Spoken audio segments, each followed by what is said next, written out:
RCB ஜெயிச்சா நல்லா இருக்கும். எதனால? இது வரைக்கும் கப்பே அடிக்கல ரொம்ப வருஷமா. இந்த வருஷம் கப் அடிச்சாங்கன்னா பெரிய ஒரு கேம் சேஞ்சிங்கா இருக்கும். ஆர்சிபி தான் ஜெயிப்பாங்க. எதனால? ஏன்னா எங்களுக்கு விராட் கோலி பிடிக்கும், அதனால.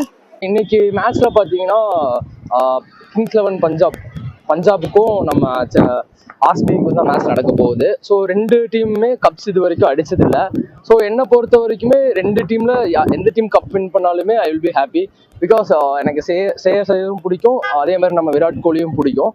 So I will be happy if either the teams wins. Thank you.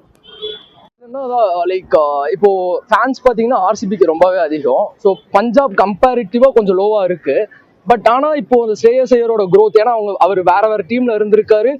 அதே மாதிரி person who leads the team to final various different teams, அதாவது 3 டிஃப்ரெண்ட் டீம்ஸை வந்து ஃபைனலுக்கு வந்து கொண்டு போயிருக்கிறது ஸ்ரேயஸ் ஐயர் தான். ஏன்னா லாஸ்ட் டைம் கூட டிஃபெண்டிங் சாம்பியன்ஸாக இருக்கும்போது அவங்க தான் கேப்டனாக இருந்தாங்க. ஸோ இது மாதிரி இருக்கும்போது so Shreyas Iyer has I think he has little more. நம்மளுடைய 18வது IPL சீசன் ஓடிக்கிட்டு இருக்கு. ஸோ நமக்கு இன்னைக்கு கண்டிப்பா 18 வருஷம் கழிச்சு கிங் கோலி கப் ஜெயிப்பாரு அப்படின்ற நம்பிக்கையோட எக்கச்சக்கமான ஃபேன்ஸ் வெயிட் பண்ணிட்டு இருக்காங்க.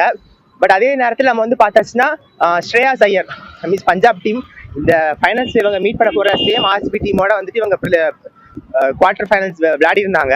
ஸோ அதில் வந்துட்டு ஆர்சிபி வந்துட்டு ஈஸியாக பஞ்சாபை டிஃபெண்ட் பண்ணியிருந்தாங்க. ஸோ இந்த ஃபைனல்ஸ் கண்டிப்பாகவே வந்துட்டு ரொம்ப இன்ட்ரெஸ்டிங்காக இருக்கும் அப்படின்ற ஒரு நம்பிக்கை இருக்குது. ஏன் அப்படின்னா 3 வருஷம் 3 டிஃப்ரெண்ட் டீமை வந்துட்டு ஃபைனல்ஸ் எடுத்துகிட்டு போன ஸ்ரேயாஸ் ஐயர் ஒரு பக்கம், 18 வருஷமா ரன் மிஷினாக இருக்கக்கூடிய கிங் கோலின்னு ஒரு பக்கம். ஸோ வந்துட்டு இந்த மேட்ச் கண்டிப்பாக ரொம்ப இன்ட்ரெஸ்டிங்காக இருக்கும். நானும் பார்க்கறதுக்கு ரொம்ப ஆவலாக வெயிட் பண்ணிட்டு இருக்கேன்.